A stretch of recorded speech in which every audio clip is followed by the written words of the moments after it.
दमदार टाइगर होता है उसको तो सपोर्ट करते नहीं है, उसके साथ तो बहका लेते हैं, उल्टा पुल्टा काम करते रहते हैं। और नीचे टीम में शेर जैसी शकल वाला कोई रहता है, उसको बोलते हैं तू कबूल कर, तू शेर है, कबूल कर, तू शेर है, कबूल कर। तो उसको क्या कबूल करवाओगे? वो ऐसे उसको शेर का मुखौटा पहना दोगे, पूंछ हिला हिलू को उतार दूर के भाग जाएगा, उल्टे पुल्टे काम करेगा। अरे जो शेर है ना उसके संग लगे रहो, उसको चेक भरने दे दोगे तो सीधे लिखता सारे निकालने, सारे, ये देखा अकाउंट नंबर भर के और यहाँ अमाउंट में लिख देगा सारे निकालने, उल्टा पुल्टा काम करेगा, ऐसे सवारा कवारा कट कर भाग जाएगा। कबूल मत करवा, जो है उसको कबूल करवाने की क्या जरूरत है, जो है तो है ही है, ठीक है। इसके अलावा एक और लास्ट पॉइंट है, वो क्या है? अपने आप को ऐसा बनाना है, कैसा? जिसको बोया जा सके। बीज जो जमीन में बोते हैं, चाहे आलू का हो, चाहे अनाज का हो, चाहे फल का हो, चाहे किसी का भी हो, वो अच्छी क्वालिटी का, उत्तम क्वालिटी का होता है, सबसे बचा कुचा सड़ा गला बेकार होता है? बीज किसान हो ना आप लोग, जानते होंगे ना। अरे बता ही नहीं रहे किसी को आता, क्यों भाई? अब मालूम नहीं है किसी को कौन सा होता है बीज? कैसा होता है बीज? कौन सा होता है बीज? हाँ तोमर साहब, महंगा आता है वो, बहुत अच्छा होता है। जैसे अनाज है तो अनाज में भी सबसे अच्छी क्वालिटी का होगा, उसको बोया जाता है। आलू की अगर खेती करनी तो कौन सा बीज होगा? कोई फल की करनी है तो कोई सा भी बीज जो डाला जाता है वो कैसा होता है? हाँ, ताकि पैदावार, फसल, रिवार्ड जो आए वो कैसे हो? हाँ। तो अब हम जब बीज बनेंगे तो हमको अब कैसा बनना जरूरी है? क्योंकि हमसे ही फसल तैयार होनी है ना। तो अब उसी की बात आएगी, तो क्या होगा? अपने आप को ऐसा बनाना है जिसको कॉपी करने लायक हो। क्या करने लायक? कॉपी करने के लायक हो,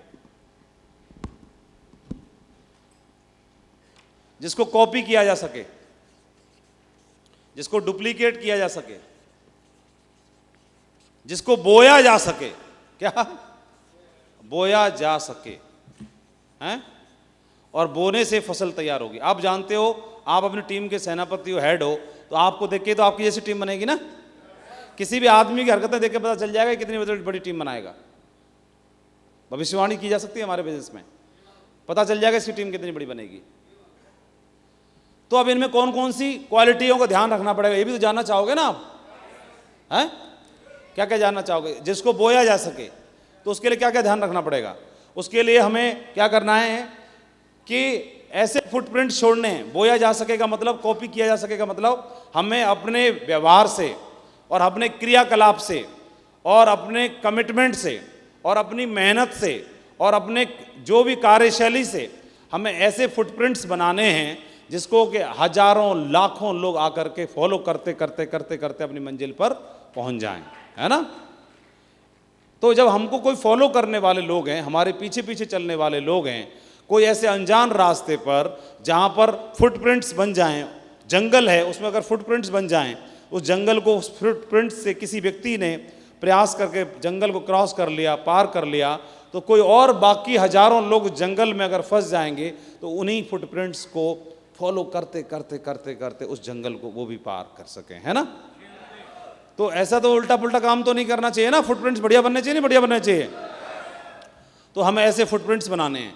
तो ऐसे फुटप्रिंट्स बनाने के लिए अभी सबसे पहला काम क्या करना है? हमें 3 कार्डिनल रूल को बिल्कुल भी धारण करना है। 3 कार्डिनल रूल को धारण करना है। तो 3 कार्डिनल रूल ये बोलता है, जो आप सिखाते हो वही बोलता है कि अहम वहम नहीं पालना है और ना ही दूसरे के अहम को ठेस पहुंचानी है ना। मान सम्मान हर आदमी का होता है, हर आदमी के मान सम्मान का ध्यान रखना है और उसके अहम को ठेस नहीं पहुंचानी। पैसे का लेन देन हमारे बिजनेस में चलता नहीं है। जब भी कोई जरूरत पड़ जाए तो व्यापार लेन देन का हम कहाँ करते हैं? अगर बिजनेस में कोई नहीं है और उसको अगर लेन देन करना पड़े, जरूरत पड़ जाए, तो कहाँ पे करता है वो व्यक्ति? सेठ साहूकार से, बाहर से होता है उनका, होता है कि नहीं होता है? इस बिजनेस में उस साहूकार का नाम क्यों नहीं याद आता है? यहाँ आने के बाद में ही फिर उसी से लेन देन व्यापार क्यों नहीं चलता कंटिन्यू? जरूरत पड़ती है तो पड़ तो जाती है, तो वहीं से रखना है बरकरार और इसमें अपना नया चालू नहीं करना है। इससे क्या होता है, इससे ये होता है, मान के चलो माधव को कोई जरूरत पड़ गई और माधव ने अचानक से 5,000 रुपये अपनी अप्लायंस से कोई लेन देन कर लिया। जरूरत पड़ सकती है किसी को भी, ऐसा कोई आदमी नहीं इसको जरूरत नहीं पड़ सके। मुकेश अंबानी को भी जरूरत पड़ सकती है,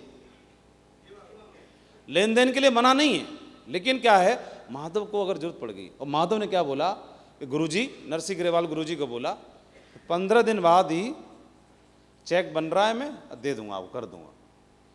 तो गुरुजी को तो भरोसा है अपने टाइगर पे, बोले ठीक है कोई बात नहीं।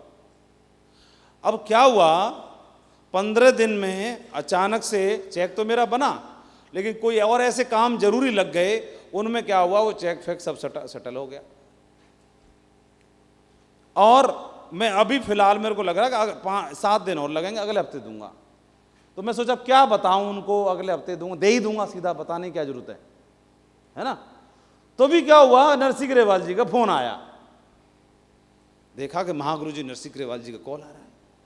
तो अचानक उनको क्या देना था, मुझे कोई इन्फॉर्मेशन देनी थी। भाई मेरे महागुरु जी तो इन्फॉर्मेशन मुझे देंगे ना फोन करके। तभी मुझे याद आया कि 15 दिन पूरे हो गए और ग्रेवाल जी से पक्के 15 दिन पूरे होते तुरंत कॉल आ गया। अब मैं थरथरा रहा हूं। तो मैं सोच रहा हूं ऐसा करता हूं, कॉल अटेंड नहीं करता, और गुरुजी तो समझदार हैं, अपने आप समझ जाएंगे कि मैं मीटिंग में ही होऊंगा पक्का, इसका मतलब इसीलिए नहीं उठा पा रहे हैं। और इतनी देर में मुझे वक्त मिल जाएगा कि मैंने क्या बोलूं। फिर मैं थोड़ी देर के बाद फ़ोन करके बोलता हूं, गुरुजी वो ऐसा था, सॉरी मैं एक मीटिंग में था और वो ऐसा था कि वो पैसे वगैरह का मैं अगले हफ्ते तक कर दूंगा। ग्रेवाल जी बोले कौन से पैसे? अरे सर वो मुझे आपको देने थे। अच्छा, अरे वो उसकी बात नहीं कर रहा था टाइगर, वो ये आपसे एक अर्जेंट बात ही करनी थी कि मैं लिंक भेज रहा हूँ, शाम को 9:30 मीटिंग है महागुरु जी संजय जी के साथ, उसके बारे में बताना था। अच्छा उसके बारे में बता रहे थे, अच्छा ठीक है सर।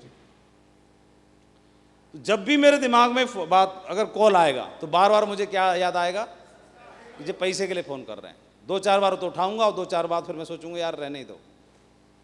फिर उनसे मुझे मिलने के लिए भी जाना था तो सोचा कि रहने ही दो यार। अच्छा क्या होता है, लेन देन की जरूरत तो किसी को भी पड़ सकती है, पड़ सकती है कि नहीं पड़ सकती है। अच्छा इसी के बजाय अगर साहूकार का फ़ोन आता जहाँ से मैंने 5,000 रुपये लिए थे, तो उनको सीधा फ़ोन उठा के बोल सकता कि नहीं बोल सकता, साहूकार साहब 1 हफ्ता की ब्याज और जोड़ लेना क्या फर्क पड़ रहा है ना। यही तो था, साफ साफ बोल पाऊंगा नहीं बोल पाऊंगा। इसके चक्कर में क्या होता है, कम से कम जिसकी वजह से साथ रह करके मेरा व्यापार बढ़ना है, वहाँ तो कोई रुकावट नहीं आएगी ना, और वहीं से मेरी समस्या समाधान होना है परमानेंट हमेशा के लिए। तो इस लेन देन के चक्कर में क्या होता है, अपलाइन डाउनलाइन में क्या वो फेस करना बंद कर देते हैं और उसमें उनके टीम के रिलेशन और तालमेल में कमी आ जाती है और उससे व्यापार बिगड़ता है, और कोई बात नहीं। मेन बात ये है, सही है। हमको 18वां साल चल रहा है और 18 साल से नरसिंह ग्रेवाल जी बोल रहे हैं यार माधव जी सबने बोला लेकिन आपने आज तक नहीं बोला, और उन दिनों में भी नहीं बोला जब वाकई जरूरत थी। ठीक है, बोले माधव जी सबने बोला लेकिन आपने आज तक नहीं बोला, इसने बोला उसने बोला इसने बोला। तो मैं बोला मैं तो इकट्ठा कर रहा हूं, बचा के रखो मेरे लिए, हैसियत के हिसाब से मांगूंगा। और माधव को उसी दिन जरूरत पड़ेगी मदद लेने की फाइनेंशियल, जिस दिन हेलीकॉप्टर आएगा, उससे पहले परमात्मा की कृपा है आपने बना रखा।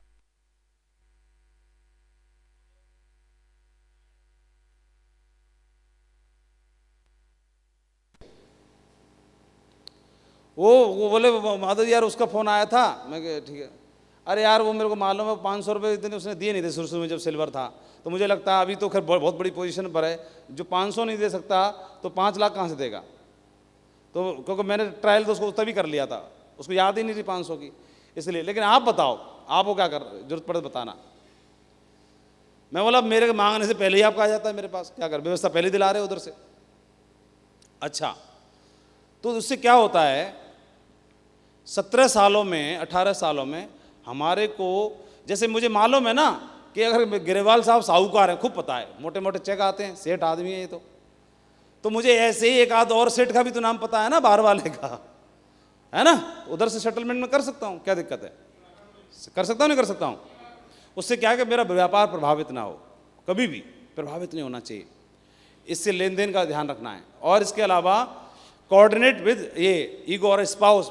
बिजनेस क्या है अपना, और ये पारिवारिक बिजनेस है, तो पारिवारिक बिजनेस में पारिवारिक तरीके से ही काम करेंगे, बहुत अच्छा रहेगा, है ना। तो बिल्कुल फैमिलियर होकर काम करें, हमारे ऊपर कोई उंगली उठा ना सके और हम भी किसी के ऊपर उंगली उठा ना सके, है ना। हमको लोग कॉपी करते हैं, हम लोग ट्रेडिशनल में और उसमें वैसी चीज़ों में नहीं है। ये व्यापार जो है आदमी को देख के चलता है, आदमी के व्यवहार को देख के चलता है ना।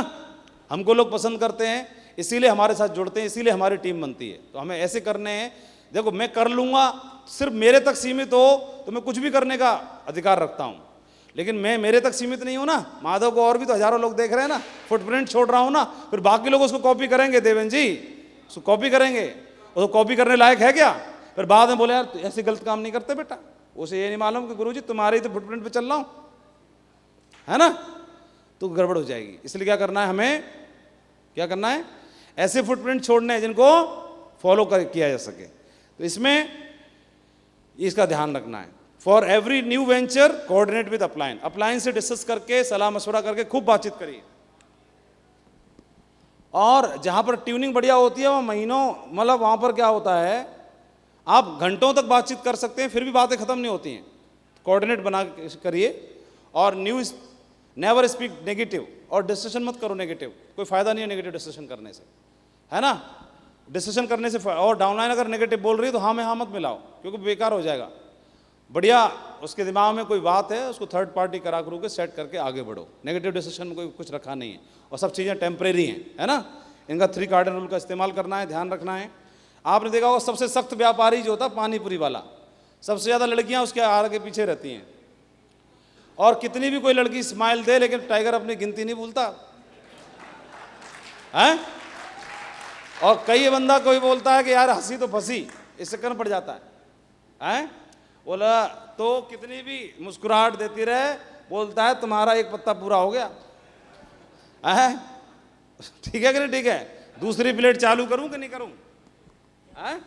सोई उसको वोल्टेज समझ में आ जाते हैं कि ये तो दूसरी प्लेट इसको याद है, भैया रहने दे 10 रुपये ये मेरे पास। तो और आपको स्वामी विवेकानंद जी का उदाहरण याद होगा, है। जब इनका शिकागो में प्रवचन चल रहा था और तब एक विदेशी महिला इनसे प्रभावित हो गई, और जब इनसे प्रभावित हो गई तो गोलमोल बोली कि स्वामी जी मैं आपके व्यक्तित्व से इतनी प्रभावित हूँ कि मैं आपके जैसा पुत्र रत्न प्राप्त करना चाहती हूँ, आपके जैसा, आपका तेज, और आप इतने बुद्धिमान, विवेकशील और संयमी, आपके जैसा पुत्र चाहिए। तो सीधे सीधे बोल रही है आपके जैसा पुत्र का मतलब आपसे विवाह होगा तभी तो होगा। तो स्वामी जी बोले कि देवी मेरे जैसा पुत्र प्राप्ति होगी कि नहीं होगी ये कोई ज़रूरी नहीं है, क्यों ना आप मुझे ही अपना पुत्र बना लो, स्वीकार कर लो, है ना, तो कन्फर्म हो जाएगा। तो कई लोग बोलते गुरुजी मेरी गलती नहीं है इसमें, वही मैसेज भेज रही थी, मैं क्या करूं, मैंने थोड़ी भेजा। तो आप बोल रहे हो या कोई महिला बोल रही है कि मैंने तो गुरुजी हम तो आप जानते ही हैं, उन्होंने ही मैसेज भेजा, हम क्या करें, दोनों के लिए बोल रहा हूं। तो उन्होंने मैसेज अगर भेजा है कि मैं आपसे दोस्ती करना चाहती हूं, तो तेरे मन में क्यों कीड़ा कुलबुला रहा है, तू सीधा ये क्यों नहीं बोलता, हाँ मेरी बहना, मेरे घर पे एक बहन है वो भी मेरी दोस्त है, एक बहन और मेरी दोस्त बन जाएगी, चल तेरी दोस्ती कबूल है, हैं? तेरी दोस्ती कबूल है, आज से तू मेरी बहना ही नहीं मेरी दोस्त वाली बहना हो गई। और बता, और बता, सोई फिर मैसेज आना बंद हो जाएगा अपने आप ही, हैं? बोले ये तो पुराने ख्यालात का ही है, पागल आदमी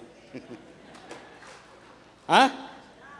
और तुरंत पूछो डीडी कितनी निकाल रही है आज मेरी बहना, प्लान की रिपोर्टिंग दे दे जल्दी, हाँ खैर नहीं है तेरी, ठीक है, हाँ रिपोर्टिंग चाहिए पूरी। हेलो, ये मत बोल देना आज की बात मेरी गलती नहीं, मैसेज उन्होंने भेजा था,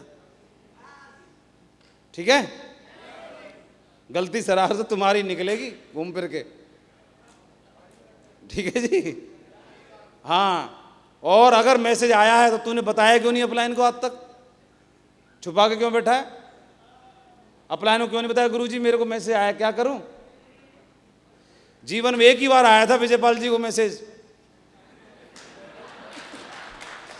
तो कहां से आया था, कितनी बार? एक बार नहीं, आते रहते, नहीं बताता तो वो मैं रोक और लगा दी ना। ट्रेन में इनकी गलती ये हो गई, पंगा इनका रिजर्वेशन मेरे संगी था उस दिन, और मेरे को और चेक करा रहे हैं।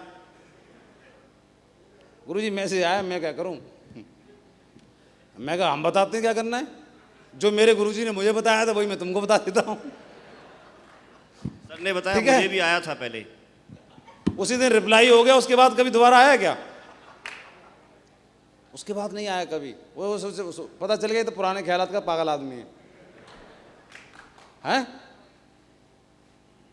क्या इधर उधर तो सोर्स लगाते रहे लोग, लेकिन मेरे तक कोई नहीं फटका।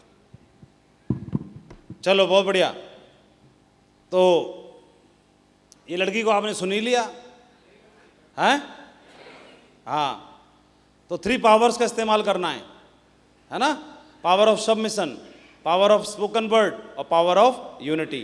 यूनिटी में बहुत ताकत है ना? है ना, ताकत है कि नहीं है?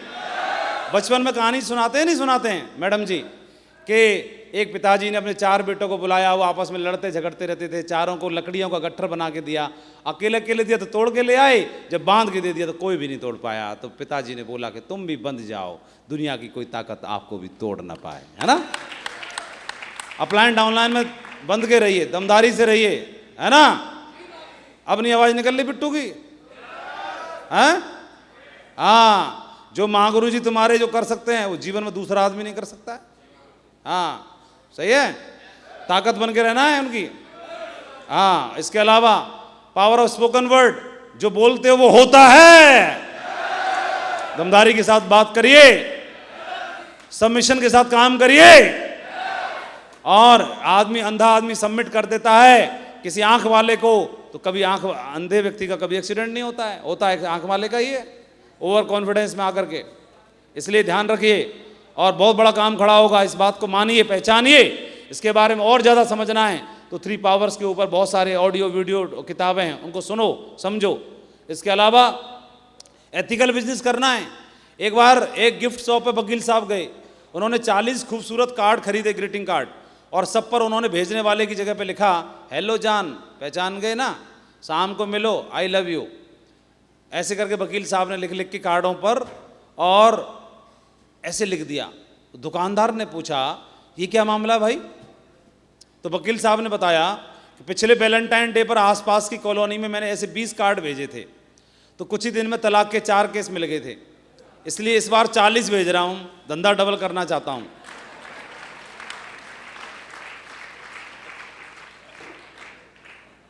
पांडे जी घर पे, हेलो जान, मैं वहीं से बोल रही हूँ बंगाल से, और इस बार आओ तो मेरे घर नहीं पक्का आना। ये पहुंच जाए ग्रीटिंग कार्ड, तो इनकी खैर है,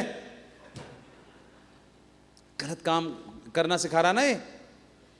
तो बिजनेस धंधे में सब कुछ जायज़ बिल्कुल नहीं होता, धंधे में ईमानदारी और एथिकल तरीके से ही करना है हमें, तभी लॉन्ग टर्म में होगा, तभी लंबा होगा, बड़ा होगा, है ना?